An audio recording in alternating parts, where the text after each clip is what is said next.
Okay. Kwa majina naitwa Amiri Alidi Salim, ni mwanafunzi wa BCA. Leo niko hapa kuzungumza kuhusu mawasiliano.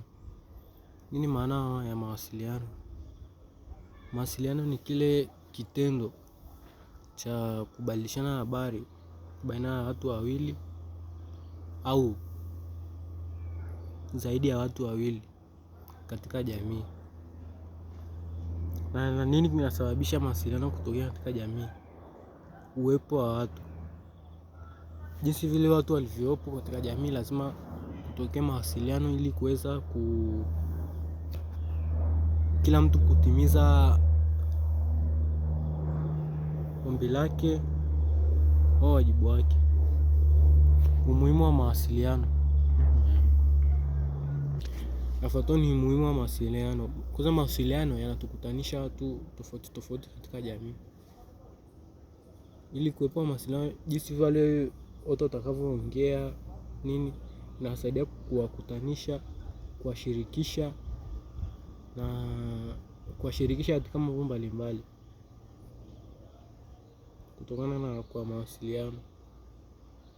Haya, faida ya pili ya mawasiliano. Mawasiliano yanatusaidia kuanya na kuasa makosa mbalimbali katika jamii.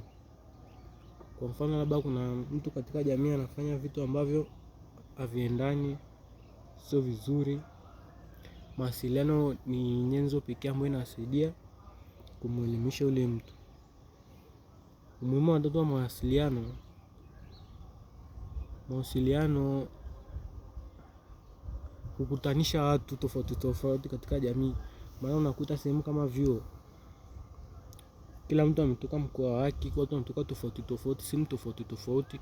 Kutokana na mawasiliano inaleta wale watu pamoja, kuwashirikisha, na pengine wanaweza wakawa marafiki, wengine wanaweza wakawa wapenzi kutokana na mawasiliano. Sina mengi ya kuongea, hicho tu kifupi hapo kuhusu mawasiliano. Tunaomba msubscribe katika channel yetu kuweza kupata mafunzo na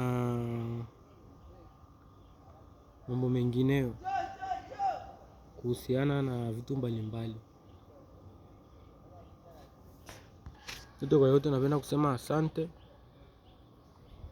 kwa kuangalia video hii, kwa kushare, kulike na pia kusubscribe. Shukrani.